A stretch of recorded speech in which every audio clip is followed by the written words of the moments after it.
Hi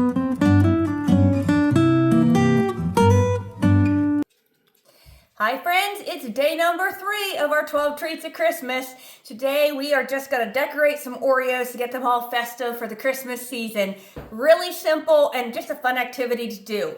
So the first thing you want to do is take some Oreos. I'm using the double stuffed. You can use regular stuffed or double stuffed, doesn't matter, whatever your family likes. I have some white chocolate here that I melted in the microwave. You can use white chips or melting discs, almond bark, whatever you have. Just be very, very careful when you're melting it in the microwave because chocolate, especially white chocolate, burns very easy. So you just want to go about 20-30 second intervals at a time, and you don't need much, just a tiny bit. So the first thing you're going to do is just take an Oreo. That one's kind of broken. We're going to get one that's not broken. Okay, and you're just going to dip the bottom half in your melted chocolate. We're kind of making like a snow bank, I guess you could say, on the bottom of our Oreo.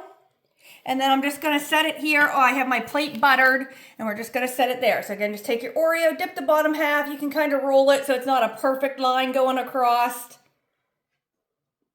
Just want to make it kind of look like a snow bank. We're just going to do that for a couple more here. I'm only making a couple of these, but you can just make as many as you need.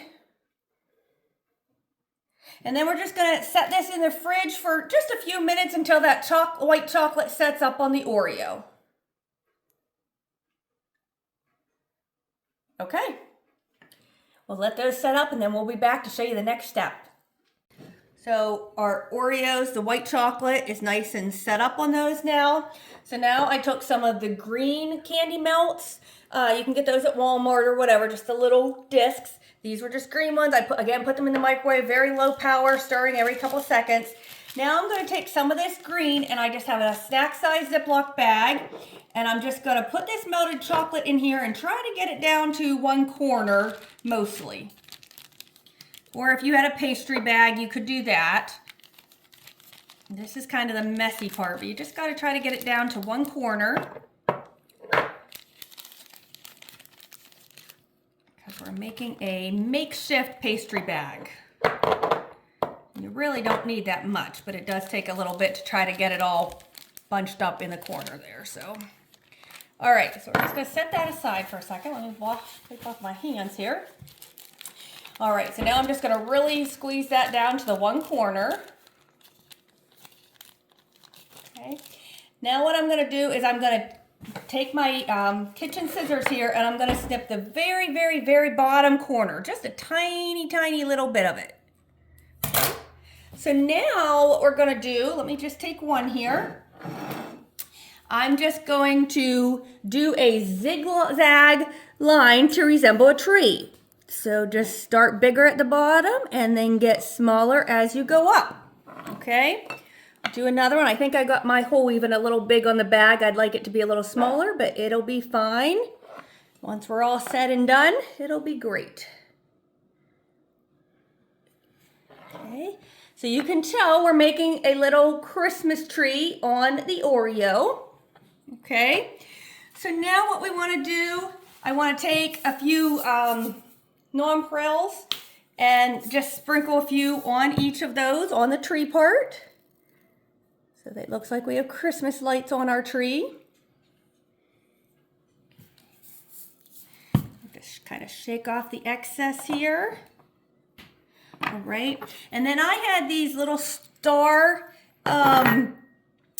sprinkles. I'm just going to put one of those on the top. If you don't have those, you could use just a little yellow sprinkle or anything, but I do have the stars, so I'm going to quickly put those on. And you can see my green is already setting up, so you want to be careful not to assemble more than about half a dozen of these at a time. You can get all the white done, of course, at one time, but you want to make sure the green part and the stars and sprinkles and everything is just, you're only doing about 6 at a time so that they don't get too dry to work with. Now I just took one of the brown Jimmy sprinkles, if you have them, a brown sprinkle or a black Jimmy sprinkle, and we're just going to put it at the bottom for a little stem. If you don't have those, you certainly don't need to go out and buy them because you get the effect even without the stem. But again, you got to work kind of fast because that green is already setting up. So there are our adorable little Christmas tree Oreos. And they just turn out so cute and add a festive flair to a cookie plate. So let's just go ahead and put them on a nice red background here. Aren't they adorable? And honestly, if you cut even a smaller hole in your bag, just the tiniest little tip, the green comes out thinner and you even get that tree shape even more. But all in all, I think they're adorable, just a cute little treat. Remember to follow me, guys. Come back tomorrow night at 6:30 for day 4 of our 12 treats of Christmas. We'll see you next time.